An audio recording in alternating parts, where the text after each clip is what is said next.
Students, I am Dr. Anita Kothari, Associate Professor in Chemistry, SPC Government College Ajmer. बच्चों, अपन लोगों ने कल LS coupling और जेजे कपलिंग के बारे में पढ़ा था। मैंने आपको बताया था कि जब भी किसी सिस्टम में एक इलेक्ट्रॉन होता है ना, तो इतना कॉम्प्लिकेशन नहीं होता। क्यों? क्योंकि उसमें सिर्फ एक इलेक्ट्रॉन है, उसका स्पिन एंगुलर मोमेंटम होता है और उसका ऑर्बिटल एंगुलर मोमेंटम होता है। लेकिन जब किसी सिस्टम में एक से ज़्यादा इलेक्ट्रॉन होते हैं तो उनके स्पिन एंगुलर मोमेंटम और ऑर्बिटल एंगुलर मोमेंटम इन सब का आपस में कपलिंग हो जाती है, युग्मन हो जाता है और इस तरह से हमें बहुत सारी लाइंस मिलती हैं। तो एक कॉम्प्लिकेटेड आपका पैटर्न हो जाता है और उसमें से वह लाइन जिसकी की एनर्जी सबसे कम हो और जिसकी मल्टीप्लिसिटी सबसे ज़्यादा हो उसे हम कहते हैं स्पेक्ट्रोस्कोपिक ग्राउंड स्टेट, है ना। तो आज मैं आपको डिटेल में बताऊंगी about the term symbols and spectroscopic ground state. Spectrum में निम्नतम अवस्था, है ना। तो कोई भी टर्म सिंबल लिखने का जो फॉर्मूला होता है वो क्या है? वो है हमारे पास में 2s+1 l इंटू एल के नीचे j। ओके, 2s+1 आपको पता है कि मल्टीप्लिसिटी होती है ना, जिसको हम ये भी लिख सकते हैं n+1। यहाँ पर पता है कैपिटल S क्या है? रिजल्टेंट स्पिन एंगुलर मोमेंटम है और n is the number of unpaired electron है। J आपको पता है, J की वैल्यू l+s मैक्सिमम होती है और l-s मिनिमम होती है। l आप समझ सकते हैं कि जो पूरा उसका समअप आएगा स्मॉल l का, उसको हम कहते हैं कैपिटल L, है ना। और जो L का कैपिटल L का मान है वो मैंने आपको बताया था, मैक्सिमम होता है L1 + L2 और मिनिमम होता है L1 - L2। ओके, तो अगर हमें जैसे सपोज किसी का ये निकालना है बहुवक्ता, तो इसका फॉर्मूला हमने 2s+1 या n+1 से हम निकाल सकते हैं। अभी मैंने आपको कल बताया था D2 सिस्टम के लिए आपने देखी थी जो डिफरेंट टर्म्स हमें मिलती हैं वो क्या थी? 3f, 1d, 3p, 1g और 1s, है ना। तो इसमें से जो 3f टर्म है उसे हम कहते हैं स्पेक्ट्रोस्कोपिक ग्राउंड स्टेट, यानी स्पेक्ट्रम में निम्नतम अवस्था। क्यों कहते हैं? क्योंकि ये जो स्टेट है this is of the lowest energy and highest multiplicity, है ना। तो बच्चों आपके सिलेबस में केवल है the calculation of the spectroscopic ground state for the different electronic configuration. Okay, तो अलग अलग कन्फिग्रेशन के लिए हम स्पेक्ट्रोस्कोपिक ग्राउंड स्टेट कैलकुलेट करेंगे और जब भी हम स्पेक्ट्रोस्कोपिक ग्राउंड स्टेट कैलकुलेट करेंगे तो हम दो बातों का ध्यान रखेंगे। पहला तो हुंड का फर्स्ट रूल, उसमें ये हमें करना है कि जब तक समान ऊर्जा के जो कक्षकों में है एक एक अयुग्मित इलेक्ट्रॉन नहीं आ जाता तब तक हम उनकी पेयरिंग नहीं करते हैं। क्लियर है ना? तो ये आपको अच्छे से क्लियर है ये कि हम एक एक करके इलेक्ट्रॉन को भरेंगे, है ना। और जब एक एक सिंगली ऑक्यूपाइड हो जाएगा तो हम उसकी पेयरिंग करेंगे।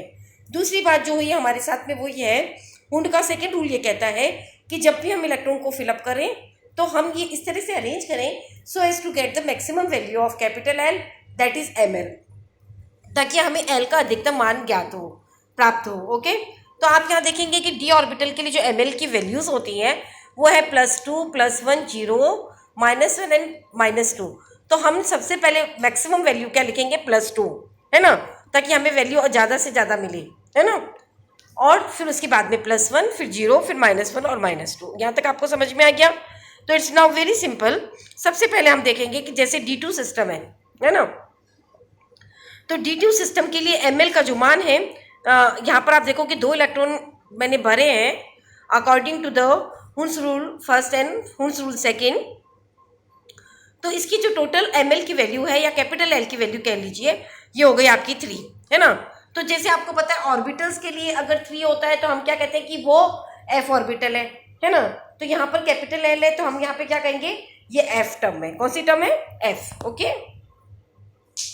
और आप यहाँ पर देखेंगे since 2 unpaired electrons are present here we know that multiplicity is equals n+1, that is 2+1 यानी कि 3 हो गई है, तो दैट इज 3f इसकी स्पेक्ट्रोस्कोपिक ग्राउंड स्टेट है। ओके, अब आप डिफरेंट इलेक्ट्रॉनिक कन्फिग्रेशन के लिए देखिए, मैंने कैलकुलेशन करी है, धीरे धीरे करके हम आगे बढ़ेंगे।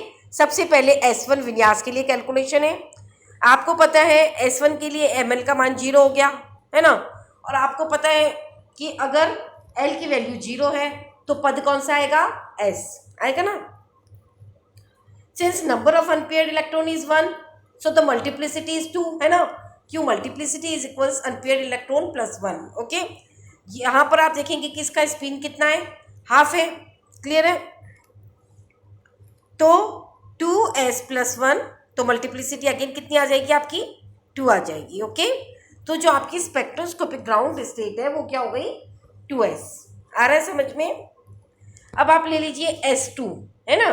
अगर आप S2 लेंगे तो आप देखो जो L की वैल्यू है वो हो गई 0,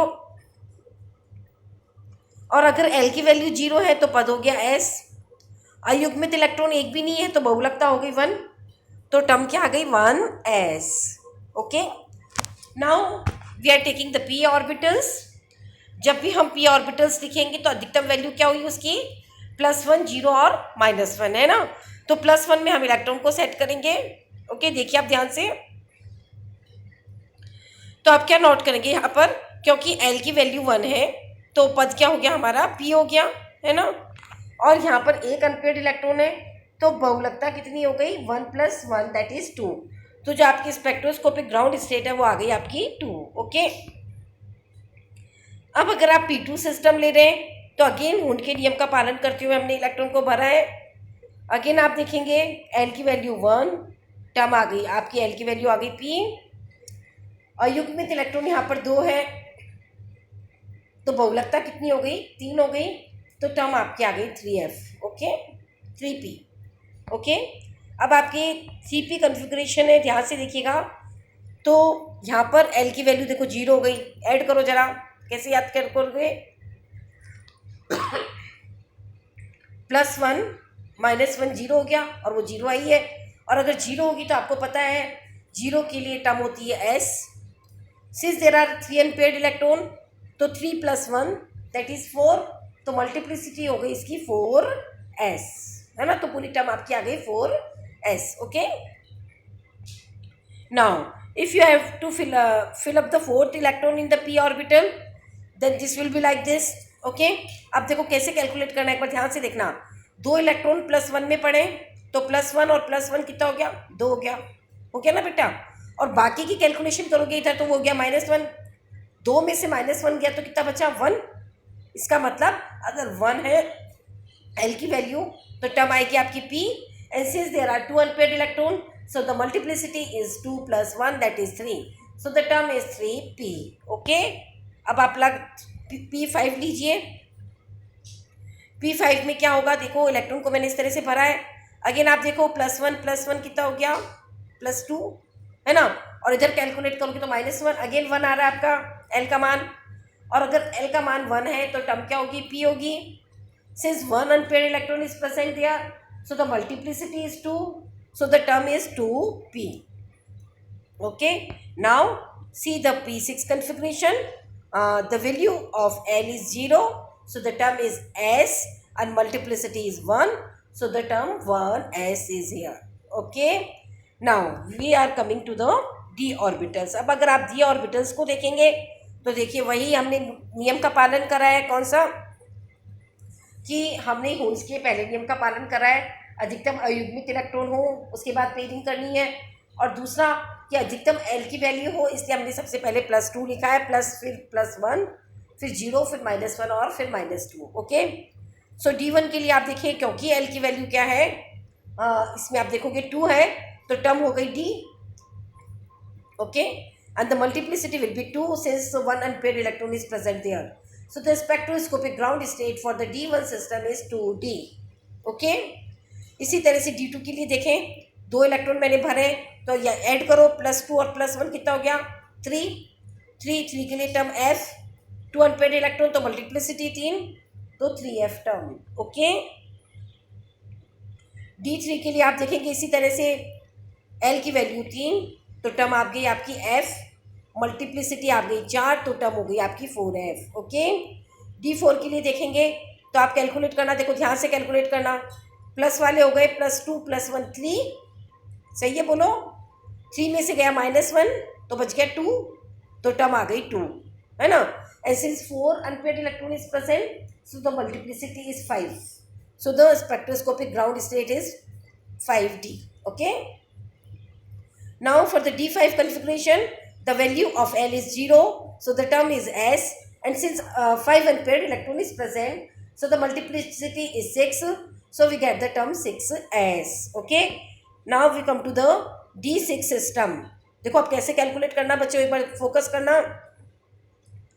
D6 में आप देखो 2 इलेक्ट्रॉन +2 में है ना, तो एक के लिए +2, दूसरे के लिए भी +2, कितना हो गया बताओ, +4 है ना, +4, और एक ये +1 में, तो कितना हो गया +5, यानी प्लस के तो हमारे पास 5 हो गए।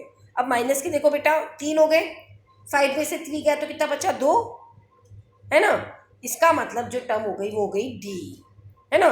And since 4 unpaired electron is present here, so the finally term will be 5D।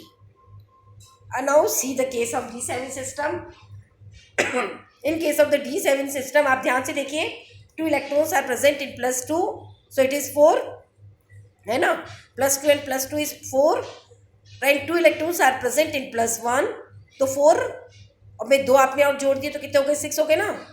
अब 6 में से माइनस वाले 3 कम करो तो आगे 3, और अगर 3L की वैल्यू है तो टर्म हो गई आपकी F, है ना, और आपकी स्पेक्ट्रोस्कोपिक टर्म क्या हो गई 4F।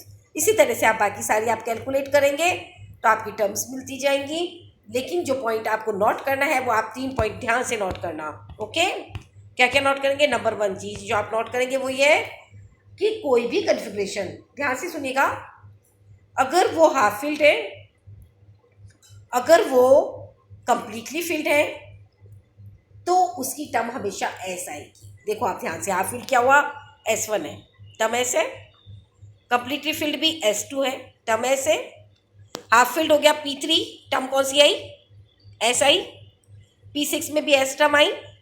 हाफ फील्ड कौन हुआ, D5 एस टर्म, डी के अंदर भी D10 में एस टर्म, है ना। तो अगर हाफ फील्ड और फुल फील्ड होता है तो आपको पता है कि जब भी हम कैलकुलेट करेंगे एल की वैल्यू या एम की वैल्यू तो वी गेट 0, है ना, और 0 आएगी तो टर्म हमेशा क्या आएगी, एस आएगी। क्लियर है। दूसरी बात जो ध्यान से मैं आपको बताना चाहूँगी वो ये है, जो 1 सिस्टम है, 1 जैसे S1, P1, D1, तो उनकी रेस्पेक्टिव टर्म भी वही आएगी, S, P और D। देखो ध्यान से, S1 है तो टर्म S आई है ना। अब आप देखिए जरा, P1 तो टर्म P आई है, D1 है तो टर्म D आई है। क्लियर है ना। अब आप अगला देखो ध्यान से सुनिएगा, DN, क्या बोला मैंने, DN और D10 माइनस N, DN और D10 माइनस N का जो स्पेक्ट्रोस्कोपिक ग्राउंड स्टेट होती है वो सेम होती है। इसी तरह से PN और P6 माइनस N की स्पेक्ट्रोस्कोपिक ग्राउंड स्टेट सेम होती है। कैसे, देखो ध्यान से देखना। अब देखो मैं बोल रही हूँ, क्या बोला मैंने, DN और D10 माइनस N, है ना। इसका मतलब अगर मैं N की वैल्यू 1 मान रही हूँ तो D1, है ना, और दूसरी तरफ क्या हो गया D9, तो आप देखो D1 का क्या है 2D, है ना भाई, D9 का भी क्या है 2D। आ रहा है समझ में, बोलो, है ना। अब D2 ले लो, D2 में आप करोगे तो क्या होगा, N की वैल्यू 2 मानी, है ना, तो इधर कितना हो गया 10 माइनस 2 दैट इज 8, यानी D2 और D8 का सेम होगा। देखो आप, D2 का 3F है और D8 का कितना है 3F है। इसी तरह से आप देखेंगे D3 और D7 का एक सेम होगा, और वो क्या है 4F, है ना। इसी तरह से आप देखेंगे D4 और D6 का सेम होगा ना। क्यों, क्योंकि D4 और D10 माइनस 4 क्या हो गया, D6 हुआ ना, तो इनका सेम टर्म है 5D। क्लियर है, बोलो। इसी तरह से आप P ऑर्बिटल का भी करके देख लो, P1, है ना, और P6 माइनस 1 यानी कि P5, तो देखो P1 का निकला 2P और P5 का भी क्या निकला 2P निकला ना। इसी तरह से आप देखो P2 का निकला 3P, है ना, और इधर P4 का निकला 3P, है ना। तो कुल मिलाकर के सिंपल से पॉइंट है जिससे हम और एक बार चेक कर सकते हैं कि जो हमने कैलकुलेशन की है वो सही है या गलत है ना। तो फिर से अपनी बात को एक बार रिपीट करते हुए कि हम कर रहे हैं calculation of spectroscopic ground state. हम देखते हैं कि in a multi electron system due to the coupling of the spin and angular momentum of the electron we get several energy states. Out of these energy state, the state of minimum energy and maximum multiplicity is known as the spectroscopic ground state. और इस तरह से हमने ये पूरी calculation करी है। Okay, thank you so much.